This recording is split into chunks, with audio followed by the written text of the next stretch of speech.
নমস্কাৰ মই মনালিছা গগৈ মুখ্যমন্ত্ৰী এইকেইদিন যেতিয়া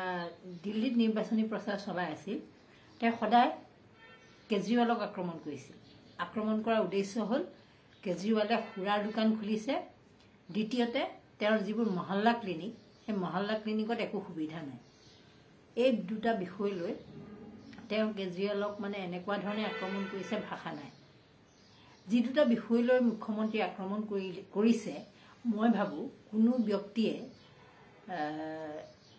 মানে অকমান হলেও যাৰ মানে চিন্তা কৰে বা নিজে অকমান অকলে থাকিলে কথাটো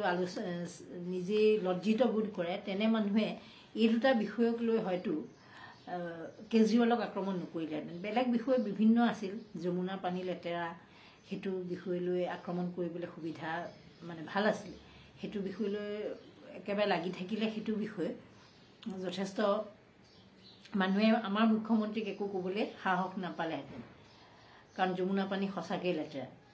কিন্তু মহল্লা ক্লিনিকৰ কথাটো কৈ আৰু সুৰাৰ কথাটো কৈ মুখ্যমন্ত্ৰীয়ে কৰা আক্ৰমণটো আমাৰ অসমৰ যিসকল সচেতন লোক তেওঁলোকৰ চাগে কোনো কাৰণত হজম নহ'ব কাৰণ আজি প্ৰতিদিন পেপাৰত বা এইকেইদিন ওলাই আছে কথাটো আজি প্ৰতিদিনত ডাঙৰ ডাঙৰকৈ ওলাইছে গুৱাহাটী এইমছৰ অধিকাংশ পদেই খালী গুৱাহাটী এইমছখন 2023 চনত 14 এপ্ৰিলৰ দিনা প্ৰধানমন্ত্ৰী নৰেন্দ্ৰ মোদীয়ে আৰম্ভ কৰিছিল চাংচাৰী এইমছৰ কাৰণে কি হৈছিল আমি সকলোৱে জানো ৰাজেন গোহাঁই এইমছখন নগাঁৱত পতাটো বিচাৰিছিল সকলোৱে বিচাৰিছিল যে এইমছখন সঁচাকৈ নগাঁও ফালে যাওক কাৰণ উজনি অসমৰ মানুহ যদি এইমছৰ দৰে এখন চিকিৎসালয় ৰাষ্ট্ৰীয় পৰ্যায়ৰ যদি এখন চিকিৎসালয় সেইফালে থাকে তেতিয়া উজনি অসমৰ যিসকল ৰোগী তেওঁলোকে আদবাটতে মানে মাজতে একদম মধ্যভাগতে এটা ভাল চিকিৎসা পালেহেঁতেন আৰু সকলোৱে বিচাৰিছিল তাৰ কাৰণে দুজন মানে প্ৰাণো আহুতি দিব লগা হ'ল প্ৰতিবাদৰ নামত কিন্তু মুখ্যমন্ত্ৰীয়ে নিজৰ জেগাটো নিজৰ সমষ্টিটোত ভেটি সুদৃঢ় কৰাৰ স্বাৰ্থত চাংচাৰীক আনি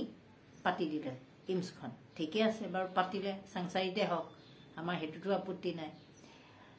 চাংচাৰীত হোৱাৰ পিছত এতিয়া আপোনালোকে গম পায় যে তাত অধ্যাপকৰ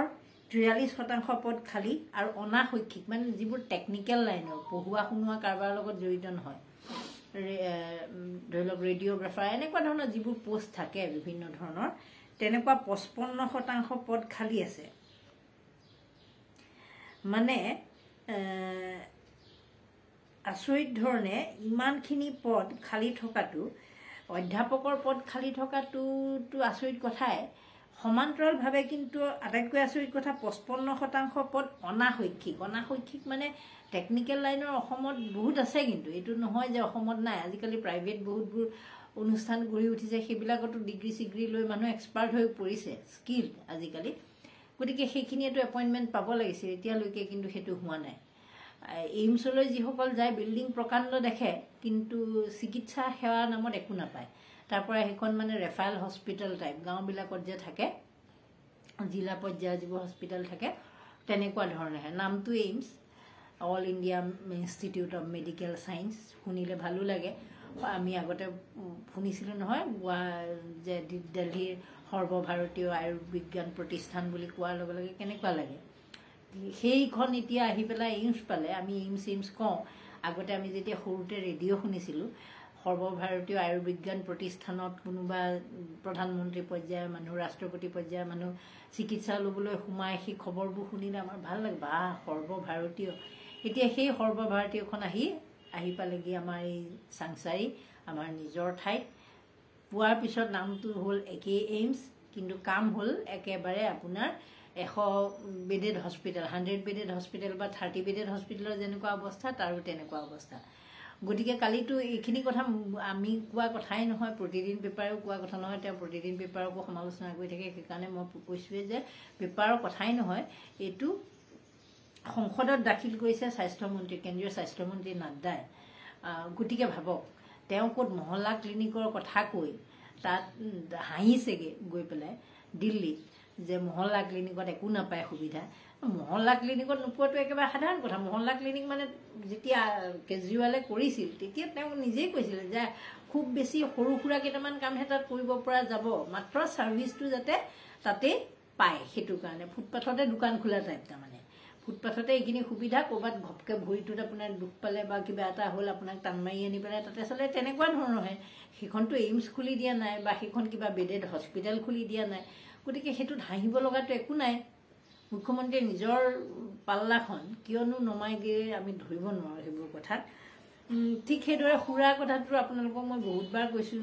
যে গাঁৱে ভূঞে সুৰা এভেইলেবল, সুৰা ইমান লিটাৰ বিক্ৰী কৰিব লাগিব, সুৰা দোকানীক টাৰ্গেট ধৰি দিয়াৰ পৰা আদি কৰি অতবোৰ সুৰাৰ পইচাৰে তেওঁ মাইক্ৰ' ফাইনেন্সৰ লোনৰ পৰা মহিলাক সকাহ দিয়াৰ পৰা 1250 টকা দিয়ালৈকে কাম কৰি আছে। তেওঁ আকৌ সেই একেজন মুখ্যমন্ত্ৰীয়ে গৈ পেলাই কেজৰিৱালক কৈছে যে তেওঁ সুৰাৰ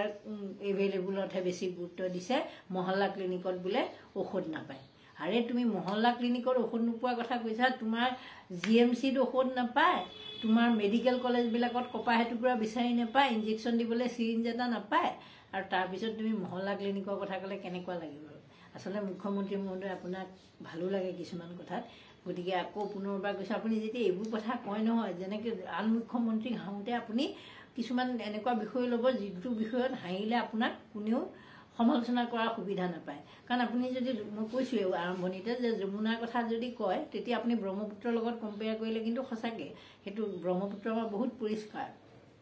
যমুনাৰ নিচিনা লেতেৰা নহয়। সেই কথাটো কিন্তু আপোনাৰ ভাল পইণ্ট আছিলে, আপুনি সেইটোত ধৰিছিল। কিন্তু কিমান মানে তাতকৈ বেছি ধৰিলে এই দুটা বিষয়, যি দুটা বিষয় আপোনাৰ আটাইতকৈ দুৰ্বল। নমস্কাৰ, ধন্যবাদ।